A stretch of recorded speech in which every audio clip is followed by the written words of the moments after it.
د درود شریف باره کې الله فرمایل کنا چې ان الله وملائکته یصلون علی النبی. نو بزرګانو د کار دي چې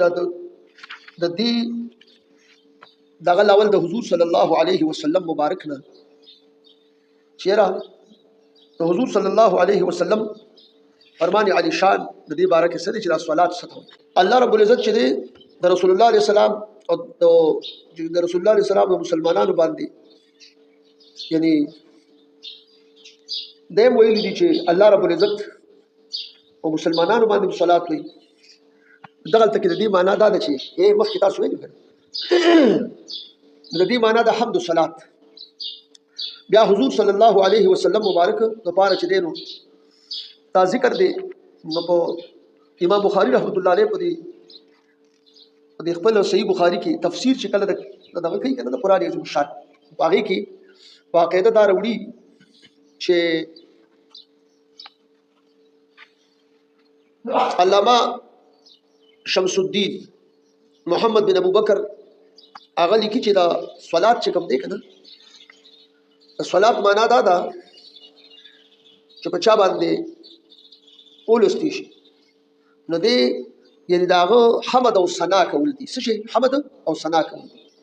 د امام بخاری رحمت الله علیه دا نقل دي یعنی دی شمس الدین چې کوم دی دا خبره ذکر کړی دا علامه شمس الدین محمد بن ابو بکر وایي چې امام بخاری رحمت الله علیه د ابو العالیه رضی الله عنه ذکر نقل کړی دي چې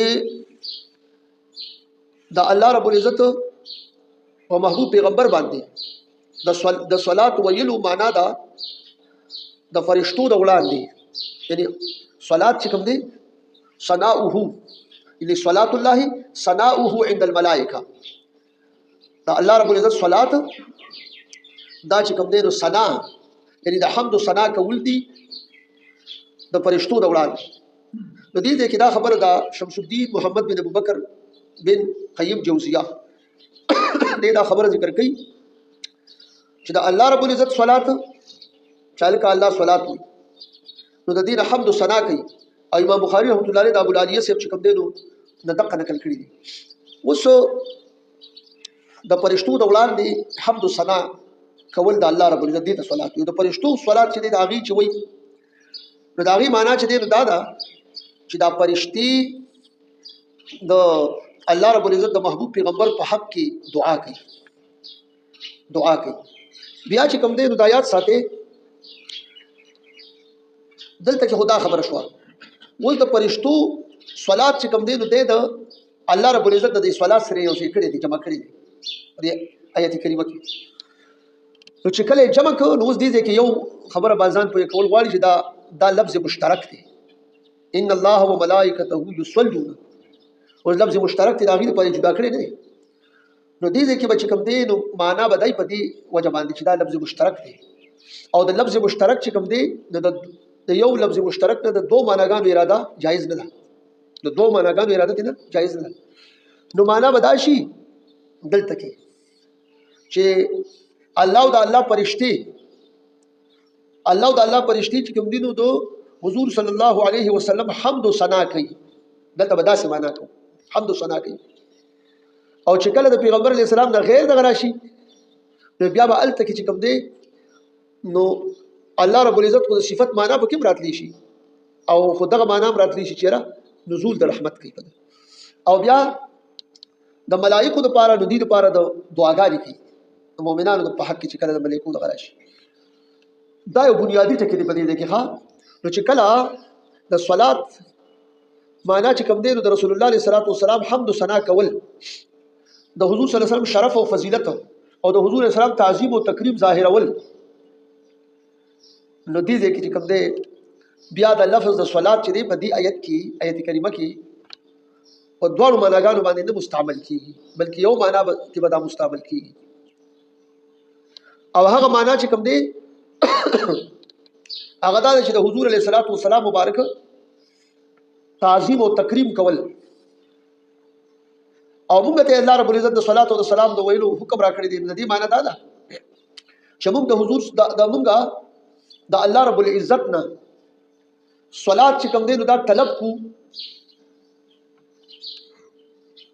کوم صلات چې کوم دی نو الله تعالی په حضور علیه السلام باندې لیږي او وایي نو هغه صلات چې کوم صلات ملایکی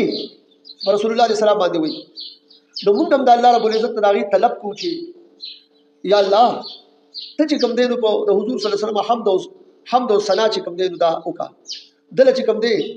د ده دا فضیلت او شرف ظاهر کا او د حضور صلی الله علیه وسلم تقریب وکړه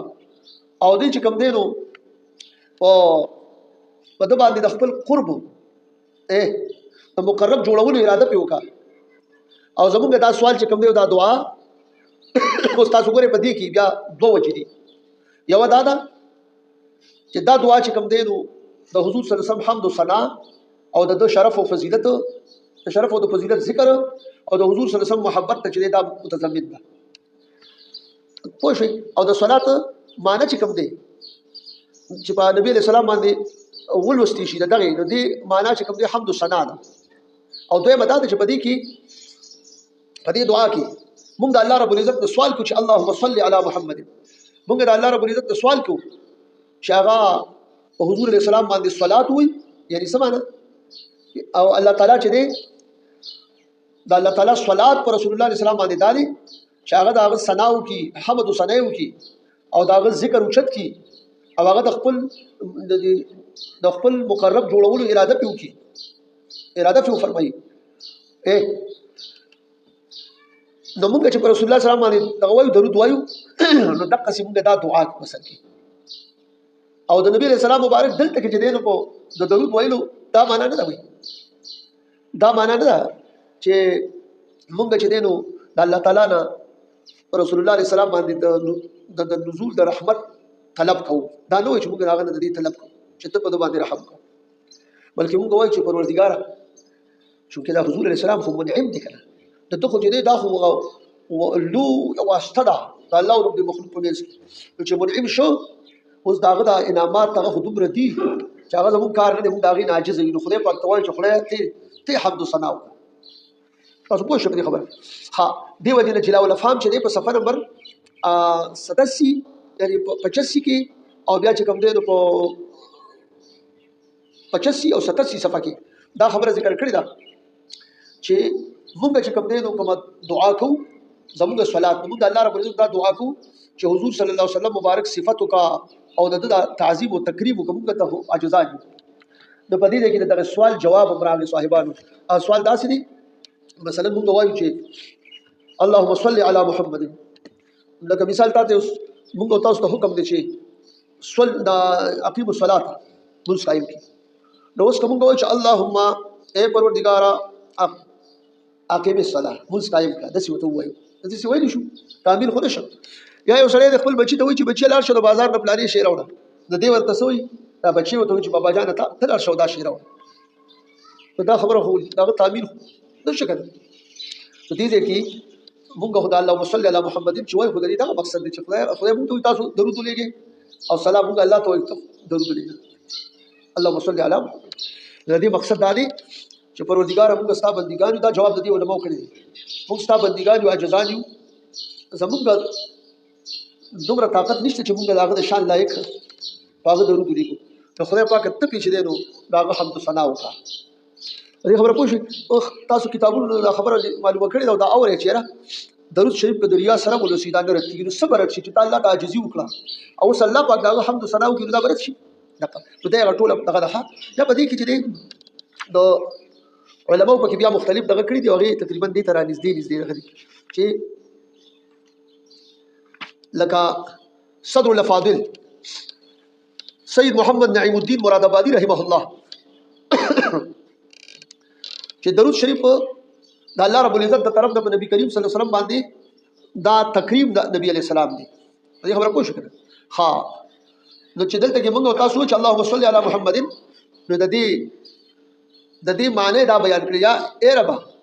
محمد مصطفی صلی الله علیه وسلم چې د عظمت ورکا په دنیا کې ها او د دین چې دا بلند و بالا کا او د دعوت چې دا غالب کا او د شریعت چې کوم دی نو بقا ورکا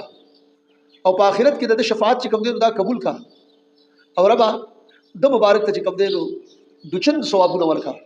او دا اولین او د اخرین باندې د مبارک فضیلت ظاهر کا او د انبیاء کرامو د مرسلینو د ملائکو د تمام مخلوق باندې د مبارک شان چې دی نو دا بلند کا د دا عظمت په ظاهر کدا نعیم الدین مراد آبادی سے دا معنا دلته کړی دا چې موږ اللهم صل علی محمد وایو دا غدا مقصد پدې دې کې بیا ابو العلا مودودی صاحب چې کوم دی نو پدې دې کې هغه چې کوم خبره لیکل دا هغه تاسو ته وایم تفهیم القرآن کې او دغه چې کوم دی نو نعیم الدین مراد آبادی صاحب دا په دغه تفسیر په دغه آیت کریمه په تفسیر کې دغه لیکل تفهیم القرآن جلد نمبر 4 او صفحه نمبر 125 اداره ترجمان القرآن لاهور هغه کې دا خبره راکړه دا چې د صلات لفظ چې کله الله تعالی طرف ته منسوب وي نو معنی دا ده د دې معنی چې کوم دا مایل ہونا مایل کېدل او د محبت سره چاته جوکاویدل ګور دي خبره ده محبت سره چاته جوکاویدل په دې آیت کریمه کې وایي دا دواړه معناګانې چې کوم دي مراد دي او کله چې دا لفظ د بندیانو د پاره ویل شي او بندګان ته ملکی وي او انسانان دي نو بیا وایي د دې درې معناګانې بیا راځي یو معنی د کلی ګورې دې ته سوچ کوی یو معنی دا لیکل دا چې دا غیر محبت ظاهري یعنی په دې کې به د محبت مفهوم وي او بل چې کوم دی نو د مدح او د ثنا مفهوم پکې وي او د رحمت مفهوم پکې هم وي لہذا اهل ایمان ته نبی علیہ السلام په حق کې د صلو علیه حکم چې شوی دی نو وی د دې مطلب دا دی کہ تم ان کے گرویدہ ہو جاؤ د گرویدہ شاه او بیا ان کی مدح و ثنا کرو د مدح و صفت کوا اور ان کے لیے دعا کرو خوش وبعث مقام محمود الذي وعدته ورزقه دا درې خبرې کړې دي ښا د مودودی صاحب د دې خبرو نه دا معلومیږي چې د حضور صلی الله علیه وسلم مبارک سره یعنی والهانه محبت والهانه محبت او دسی محبت چې خدای ورته نه وي خدای مګل به شک چې بنده دي کنه نور کل وانه صفات دي په اختیار بل تدین بیا دا معلومیږي چې د حضور علیه السلام مدح ثنا کول دا موږ د میلادونه دا کوو کنه خو د حضور صلی الله علیه وسلم مدح ثنا کوي الله پاک د نبی صلی الله علیه وسلم ثنا کوي کنه او داغه مبارک د پاره دعاګانې کوي چې دلته څوکا وبعث مقام محمود الذي وعدته ارزقنا شفاعته يوم القيامه ها بلو د سلام مبارکي وای د سلام چې کوم دی حضور صلی الله علیه وسلم باندې د سلام لوستلو د دې ذکر هم راغلی دی چې وسلم تسلیما نو پدې کې درې معناګانې چې دي د دې درې معناګانې یو معنا سره هغه دا ده چې دا دعا وکړي چې یعنی د حضور صلی الله علیه وسلم د پاره د سلامتیا دعا وکړي یعنی آپ کے لیے سلامتی ہو اور آپ کے ساتھ سلامتی ہو یعنی تم نبی کریم صلی اللہ علیہ وسلم پر رحمت و سلامتی کو طلب کرو د حضور صلی الله علیه وسلم پر رحمت و سلامتی طلب کرو دا معنا شو بل دا دویمه یہ اللہ آپ کا محافظ ہو اور آپ کی رعایت کرے اور آپ کا متولی اور کفیل ہو اللہ رب العزت استا محافظ بھی اللہ رب العزت استا رعایت کی اللہ رب العزت استا متولی و کفیل بھی یعنی سے مطلب تم آپ پر رحمت اور اللہ تعالیٰ کی حفاظت اور رحمت کو طلب کرو نبی اسلام پر رحمت ہو اللہ تعالیٰ دا حفاظت اور رحمت اور طلب کا دریم معنی سلام معنی دادا اے تسلیم کرنا سلام معنی سلام تسلیم کرنا تسلیم اول یعنی مان لینا اطاعت کرنا اور سر تسلیم خم کرنا معنی سر یعنی دا تسلیم سر چکم دے خم کول تکول کرنا ہاں گویا مومنوں سے فرمایا کہ تم آپ صلی اللہ علیہ وسلم پر صلات پڑھو اور اس حکم کو مان لو اور تسلیم کر لو اور اس کی اطاعت کرو تو حضور صلی اللہ علیہ وسلم باندې درود وایي نو هغه معناګانې مخکې راځي او بل دا چې د خبره حکم یې مني او د حکم تسلیم وایي د حکم اطاعت کوي نو دا د را لیکرانه ها او بل په کتاب علما کړي چې د مبارک د ضرر نه بچ کوي ها وسو دا صلات چې کوم دی کنه نو او درود شریف دا په مختلفو صيغو باندې راغلي دي خو دې کې یو اعتراض چې کوم دی نو کیږي بنیادی طور باندې هغه باندې چې الله رب العزت چې کوم دی نو ګوري وای الله تعالی په دې آیت کریمه کې الله تعالی او فرشتي په یو فعل کې شریک کړي دي الله پاک او دا چې فرمایي ان الله وملائکته یصلون په یو فعل کې الله پاک چې کوم دی الله او د الله فرشتي چې دي نو دې کې شریک شوي دي او دا مسله دا اشکال په دې باندې کیږي कि अल्लाह और इसके गैर को एक फेल में शरीक करने से नबी करीम सल्लल्लाहु अलैहि वसल्लम ने मना फरमाया है। अल्लाह और अल्लाह न गैर यानी बंदिगान दा पे यो फेल के शरीक कौल न मना कड़ी दा तो दी देखे इन अल्लाह व मलाइकतहु युसल्लूना अला नबी और यो फेल की यो से कड़ी दी मने पर कम हदीस के कड़ी दा नो मने च कम दे पर दगी हदीस के कड़ी दा च रिवायती आदि बिन खातिम से कड़ी दी मुस्लिम शरीफ की हदीस के सुनन नसाई जिक्र कर दिया, अबू दाऊद शरीफ की इश्ता आदि बिन खातिम रदियल्लाहु अन्हु फरमाई कि ओ सड़ी द हुजूर सल्लल्लाहु अलैहि वसल्लम मुबारक दौलान ने खुतबा वर्खला खुतबे हाँ और दस ये वेले कम सड़ी द अल्लाह द अल्लाह द रसूल तआत को नो द हिदायत बुंतु और चाची द अल्लाह द अल्लाह द रसूल ना फरमानियो कनो दे गुबराश द अल्लाह द अल्लाह द रसूल ना फरमानियो कनो दे गुबराश और चाची द अल्लाह द अल्लाह द रसूल तआत को नो दे कम दे हिदायत बुंतु बखिया रसूलुल्लाह अलैहि सलाम फरमाए वही तच देने नाकार खतीबी दस वाया चा द अल्लाह ना फरमानी उकड़ा और चा द रसूलुल्लाह अलैहि सलाम ना फरमानी उकड़ा गुमराह दस वाया चाची द अल्लाह इताअत को और चाची द रसूलुल्लाह अलैहि सलाम इताअत को नो दा जुज जान लगी खुदा बल जुज रागस के परी हदीस की दस वाया चा द अल्लाह ना फरमानी उकड़ा और चा द हुजूर सल्लल्लाहु अलैहि वसल्लम मुबारक ना फरमानी उकड़ा नो दा गुमराह ने खबर बता को शदियो बल जुदा कर ताबीर बदे पदे के दे तर्जमा के दे सीखो जिसने अल्लाह की नाफरमानी की और इसके रसूल की नाफरमानी की वो गुमराह हो पदे खबर और से हाँ नोज ददी जवाब चिकम दे सरे दा अल्लाह पाक ने और दा सिबल आयत करीमा के बरागली दी ज़मीर यौ ज़मीर वला बरा वला दी लका आगत वक्त हुआ है नबी वाले का सालशी वमा नकमू इल्ला अन अगनाहुम अल्लाह व रसूलुहु मिन फदलिही तो पदे याद कि मिन फदलिही की चले दा ज़मीर द वाहिद दाहु ज़मीर फदलिही की ज़मीर द वाहिद अल्लाह द अल्लाह रसूल दोनों तरफ तराजी दी मुदा दी पदे की चले यो ज़मीर अल्लाह द अल्लाह रसूल तो पार रोल दी दारंगी बल आयत करीमा दी चे वल्लाहु व रसूलुहु अहक्कु अन युरदूहु अल्लाह द अल्लाह रसूल ने हकदार दे चागसशी चिद्वी अल्लाह और द अल्लाह रसूल रजा की दी दे किम दा युरदूहु चरागले दे तो दे किम दा ज़मीर द वाहिद रागले दे देना अल्लाह द अल्लाह रसूल द्वारा तरफ तराजी तासो कोई शुभ खबर नो उस पति देखी नदी जवाब बस सही और फेल की और पर ज़मीर की चूंकि नबी अलैहि सलाम दीन मना खड़े था दलता अल्लाह रब्बुल युसल्लून हुई तला देखिए कुरान की चिकम दे अनबनाहुमुल्लाहु व रसूलु मिन फदलिही की ज़मीर की द्वारा चिकम दे यो जिक्री दी तो जवाब दादी चिदा दा मुखल्क तो पारे जायज़ न पोश कना और अल्लाह ताला यानी दा मुखल्क तो पारे जायज़ न चाहिए अल्लाह और अल्लाह न गैर चिकम दे अल्लाह न गैर जिक्र पयो ज़मीर की जमा की या पयो फेल की जमा की ज़िक्र चाहिए औरिदुन की दा वहम की शिगिनी दुखो अल्लाह दा अल्लाह सरे दा अल्लाह दा मखलूक दे दा अल्लाह सरे सिक बराबर कब दा वहम राजी ददी वजह ने चिकम दे दा अल्लाह दा अल्लाह न गैर दा बेल बेल शिगो की जिक्र कौल पकार अलबत्ता बल आ बखल खुद पार अलबत्ता दा हुकम दल तक दा युसल्लून रागलिया दादो नो दल अल्लाह रब्बुल इज्जत चिकम दे नो आगा द क़ायदे द कानून पाबंद न दे ना खुदा अल्लाह वे लिखना चागा यो शिगा की या यो ज़मीर के अल्लाह दा अल्लाह रसूल चले यानी दा अल्लाह न गैर दा यो सी की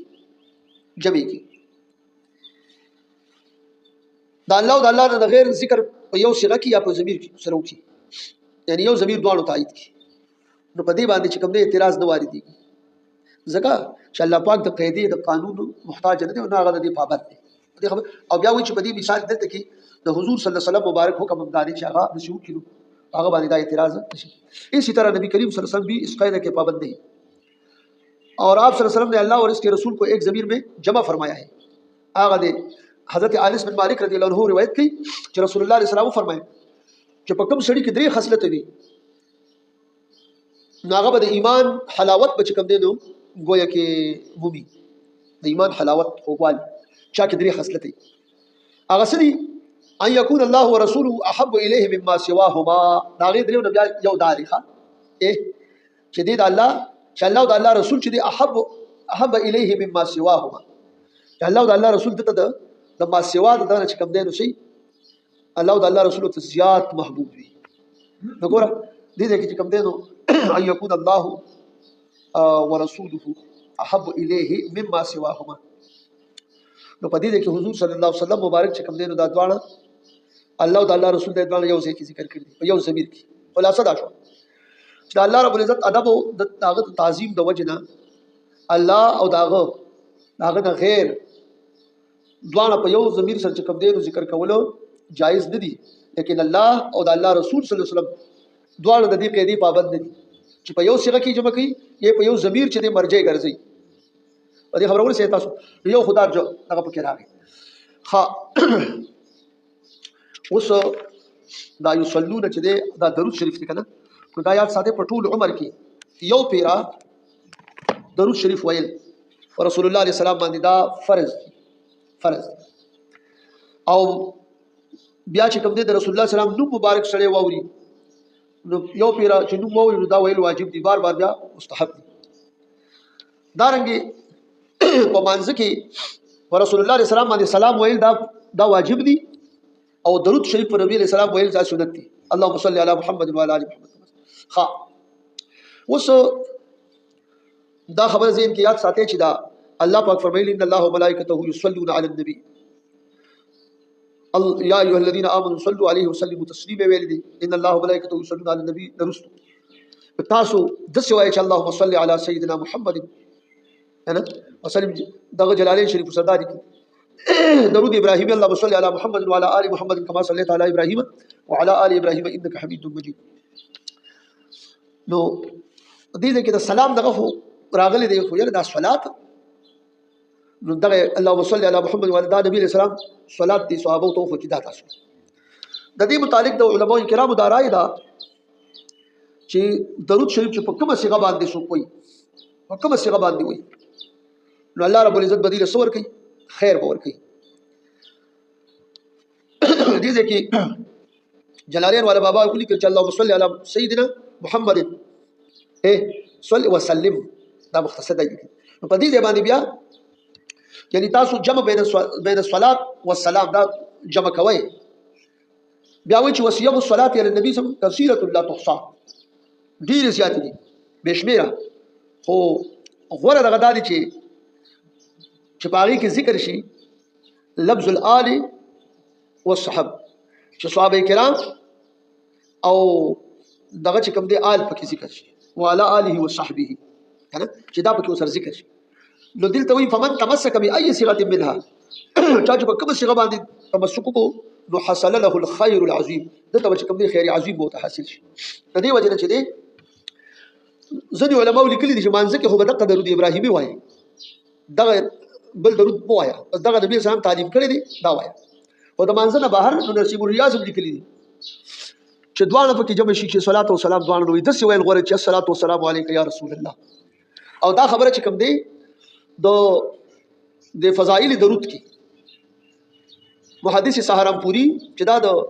سهارنپور کې دی د شو د کتاب کې تاسو خیال کړی نو تبلیغی نصاب او فضائل اعمال دوی دغه دي زوړ دوی تبلیغی نصاب هغه کې دغه رساله دغه چې کوم دنو وا فضائل اعمال کې نشته خو زوړ ابو سرشتہ زوړ پروت دی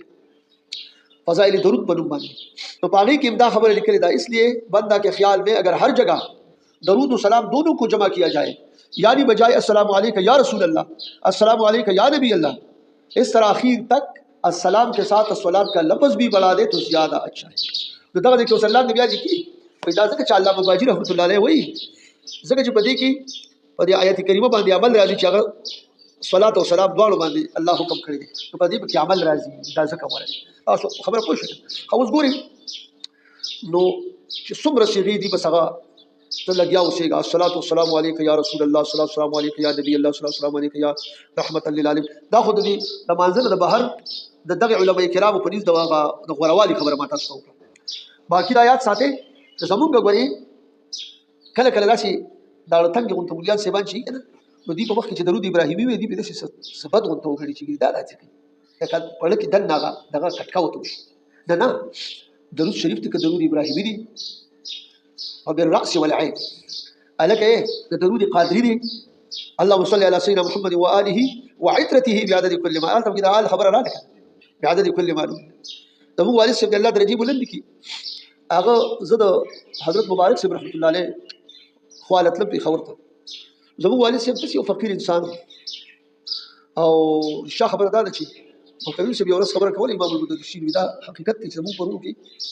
د هغه له چې الله کوم علم ورکړی و داسې دغه پایې والا د غرض دا دی خو دومره وه چې هغه بانډو کې پاتې شو هغه یې څه کولی شو او خو دا خوښوم دا د هغې د خپل ورور د دغه خبره تاسو ته کوم چې هغې له به الله ډېر لوی جلالت علمي الله ورته نصیب کړی دی ډېر لوی شان او ښه سنجیدګۍ سره یې دا خبره کوله او دا مسعود صاحب چې کوم دی دا یو خو مسعود اظهر صاحب دی دغه نه هغه بل مسعود صاحب چې و په کراچۍ کې فتاوی مسعودي چې چا لیکلې ده دغه صاحب هغه چې دی نو دا خبره زمونږ بیا ورسره ملاقات هم شو دا زمونږ د والد صاحب شاګرد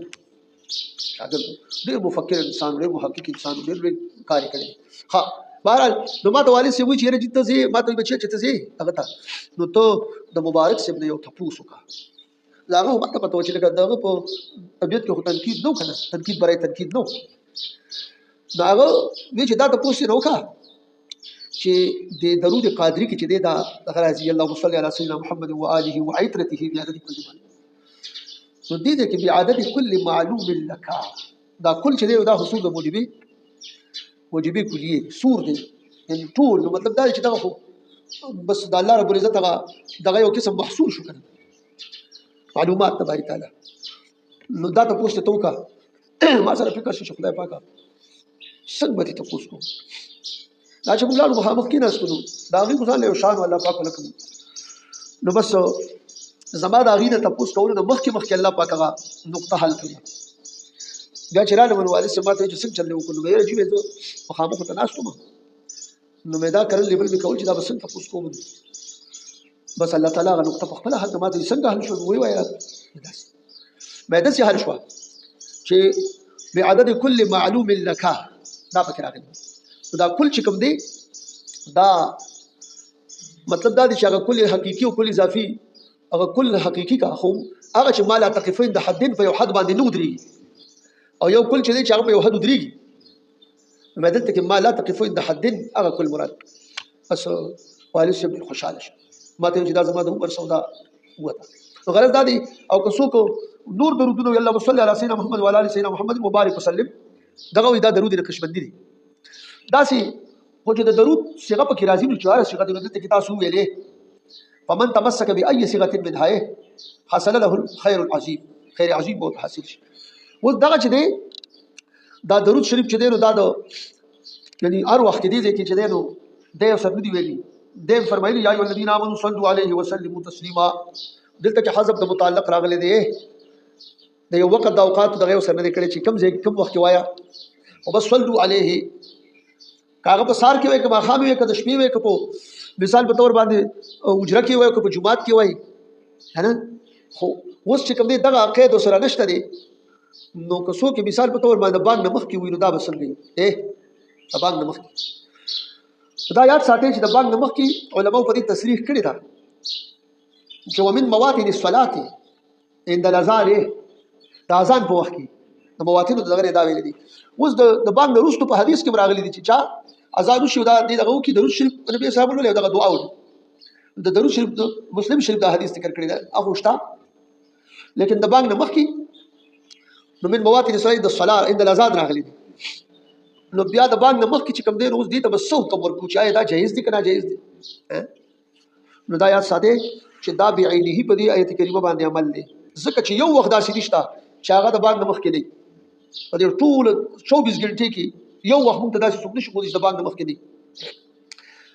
لکه مثال موږ او تاسو اوس ناس یو الکه د دې زکریا صاحب چې کوم خبره لیکلې د دې په بنیاد باندې وایي درود او سلام الصلاة والسلام علیک یا رسول الله الصلاة والسلام علیک یا حبیب الله نصیب ریاض دی او زم چې څوک په اعتراض وکړي چې هغه صاحب دوم په کرا وسیله هم دالي کوي کنه بهرحال اوس تا وسوي الله دې قبول کړي نو یو خدا څوک نشي ویل چې په دې وخت دا ویل جایز نه دي چې څنګه دا نشي ویل نو اوس دا د کم باندې مخ کې دي اشاره شو وای د ماسپخین د باندې مخ کې دي کنه مخ کې دي ته د ماسپخین موږ دی وکړو کور ناشته یا جمعات کې ناشته یا مدرسه کې ناشته بیا د لوښه چې په حضور اسلام امتی او عاشق درود خویل غواړي بیا د شروع واچوله الصلاة والسلام علیک یا سیدی یا رسول الله الصلاة والسلام عليك يا سيدي يا محبوب رب العالمين وعلى آله واصحابه وبارك وسلم ودې وسلم هغه دغه آل او صحابه کې راشي. نو بیا د کوم باندې مخکې شو؟ مازیګر د باندې مخکې شو. مازیګر نه وروسته بیا چې کوم دی نو جومات کې ناست دی چېرې د انور پرې وتو پر چې د زم راځم نه مثال په تور یا کور یا بل بیا وی چېرې وظایف ټول خو دي خو د هرې وظیفې نه مخکې خو درود شته که نه او د هرې دعا نه چې دی نو درود مخکې شته که نه یاره جي نو بیا دې درود شریف ولوسه درود او سلام دې ولوسه دا د کوم بانک نه مخکې شو؟ د ماښام د بانک د ماښام د بانک نه وروسته ماښام د مانځه نه وروستو ولګېدلې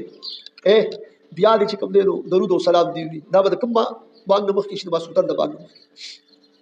نو دا پکې نشته چې دی مؤذن دی او که مؤذن نه دی خو د بانک نه خو مخکې شو که نه نو خدای راته وایي چې مؤذن وي نو هغه لپاره به ناروا شي دا به کوم قانون دی بس ورته چې موت دپاره خیر دی د بانک نه مخکې خو مؤذن اوس یو شی پکې راځي هغه دا دی چې مؤذن کله درود او سلام وایي د دې درود او سلام په منځ کې او د اذان په منځ کې به لږ کوچې فاصله وکړي چې پته ولګي چې دا درود او دغه اذان چې څوک نانجان او ناپوهه چې دی دا ګمان ونه کړي چې دا یعنې په دې بانک کې داخل شی دی چې دغه نه وباسه بس لګیا اوسه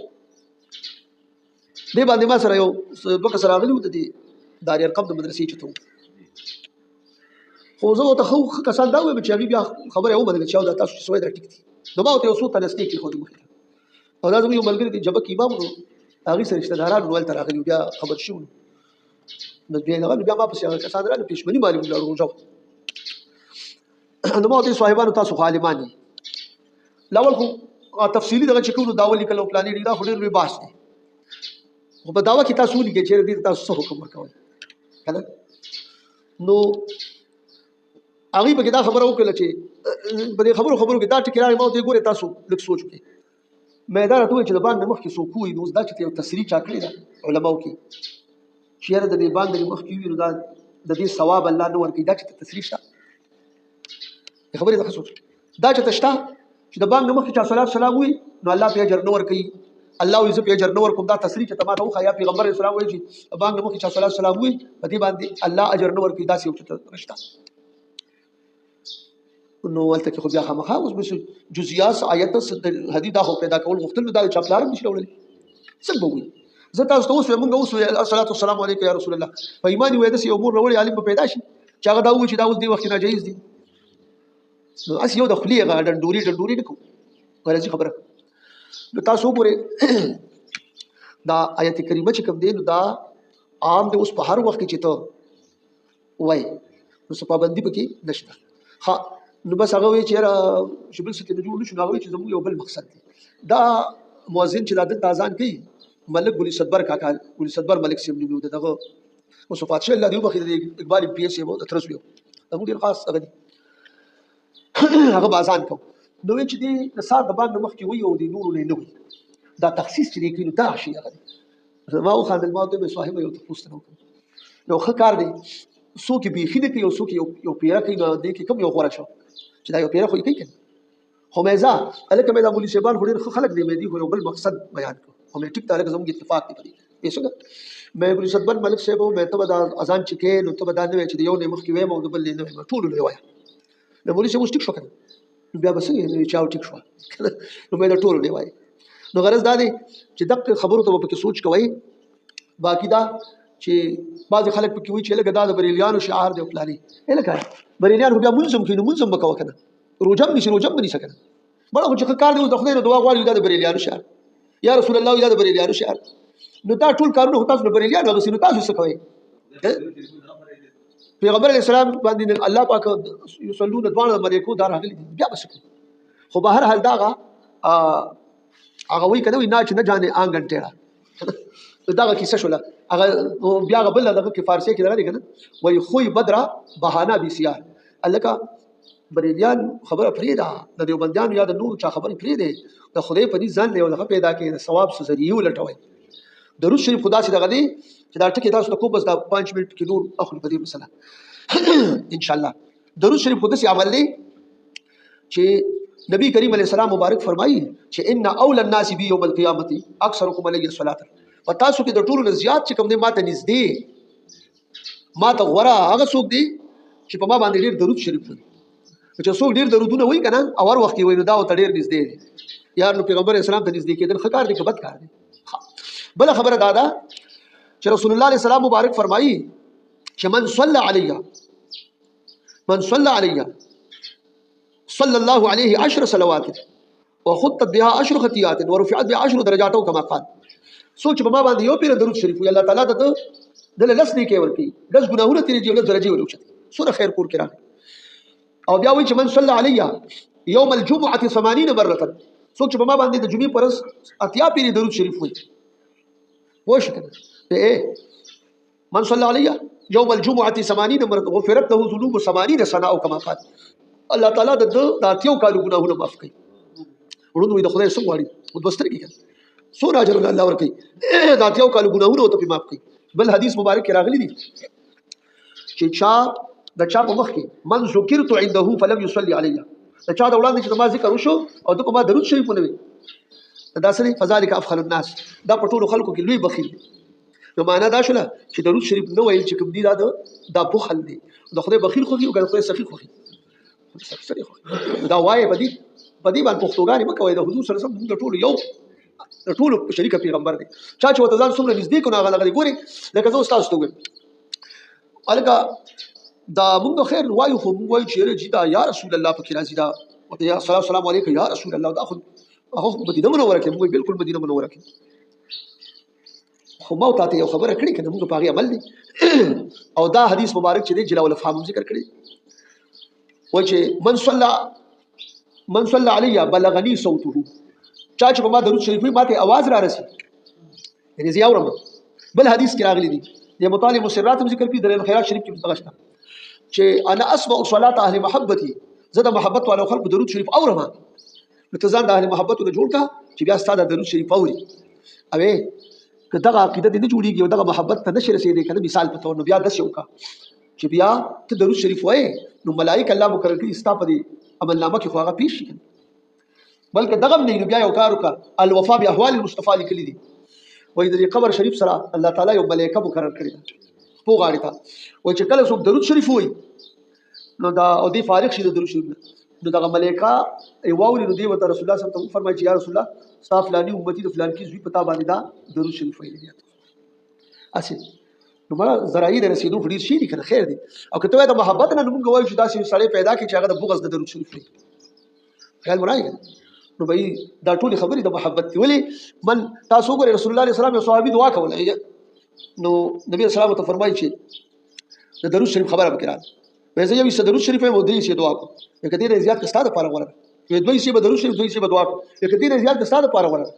به زه درې شي به درود شریف یو سبب دغه دعا کو کدی نه زیات کستا د پاره غوړه ګوره دا ټول به درود شریف وایي صحابه ته رسول الله دا تعلیم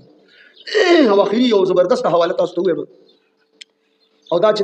د حاکم په حواله باندې د ذکر کړی دي چې آقا کریم علیه السلام نه الله رب العزت یو پیره ته پوښتنه ته فرمایي محبوبه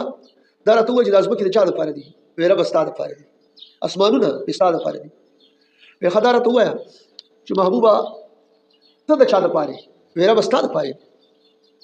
وی خدای راته وایي محبوبه چې دا زړه چا لپاره الله پاک ته فرمایي زړه چا لپاره نو محبوب علیہ السلام ته فرمایي یا رب تاسو په پته چې ته شاده پاره جواب بدل شخدل نو باری تعالی ته یو فرمایل چې محبوب زړه هغه شاده پاره چې پتا باندې درود شریف وایي یا رب الله پاک د په برخه کې راځي سوچ درود شریف اوس ما ته خدا خبره معلومه ده چې کوم خدای ویلي حکم پکړي نه خلکو ته وایي کوم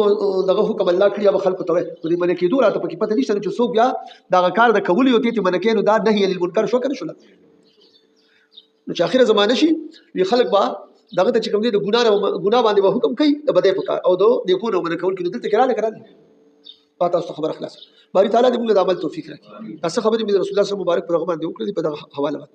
دا تقریبا غلطه خو شپه دا برابر شو خو بهر زموږ ټوله ژوندۍ چې هغه صحابي ته وی چې دې زیات کړي دې ګنټې نه زیات تم لګېدلې نو هغه قربان ده الله فرمایي جل خدا خو هغه سیر په پوره کې هغه خبره چې کوم دي شرشیم خبره چې دا وخت دا دورې ټیم دی په دې خبره پوه